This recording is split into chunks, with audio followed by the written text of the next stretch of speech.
reka noneho ndebe niba hari minisitiri ufite icyo yakongeraho kuri iyi mishinga. Mr. Innocent. Ndabashimiye kandi kuri iyi mishinga mugaragarije abanyarwanda badukurikiye. Wenda icyo nakongeraho ni uko iyi mishinga igeze kure, ni imishinga iba yatangiye twaganiriyeho ikaba igeze kure, ahubwo imeze nk'ikurikiranwa kandi iri kunozwa. Ikindi nshaka kongeraho ni uko iyi mishinga yose mubona kugira ngo ishyirwe mu bikorwa, Minisiteri mpagarariye y'ubutabera itegura amategeko cyangwa amateka bijyanye nayo bitewe na minisiteri cyangwa urwego. Niba ari umushinga ukuriwe na Minisitiri w'Intebe cyangwa minisiteri, dusohora itegeko teka.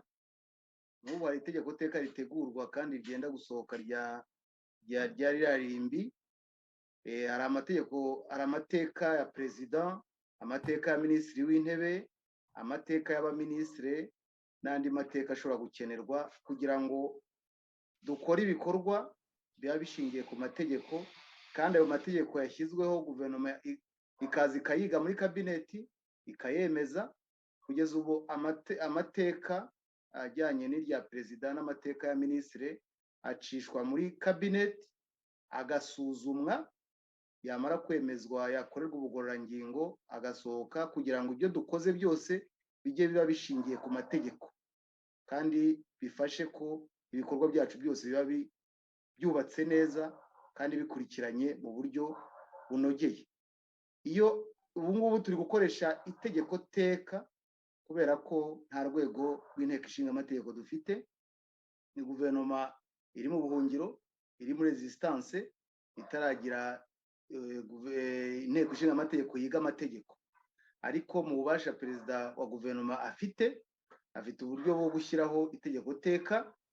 Mu gihe tuzaba dufite parlement turi mu gihugu, iryo tegeko teka rizahinduka itegeko cyangwa rihinduke itegeko ngenga.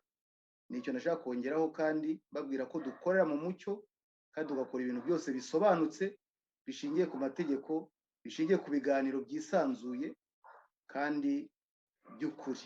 Kwibutsa ko ibi byose tuba turimo gukora uba uhari n'ijisho rya Minisiteri y'Ubutabera byerekeranye n'amategeko, ndetse ahubwo hari n'imishinga iri muri minisiteri yawe tutakomojeho nyamara y'ingenzi, nk'umushinga w'urukiko rwa Rwanda. Ni umushinga nawo wari ugeze kure ariko ugisaba imbaraga nyinshi, kuko abanyamategeko bagenzi bawe bakwiriye kuwitabira kugira ngo bagufashe kuwunonosora, umushinga nawo uzashyirwe mu bikorwa.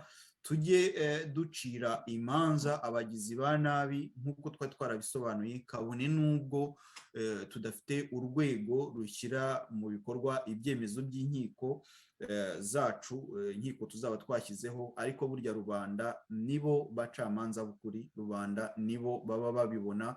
Igihe ubushobozi buzaba bwabonekeye abo bantu tuzaba twaciriye imanza, izo manza zizashyirwa mu bikorwa. Murakoze cyane.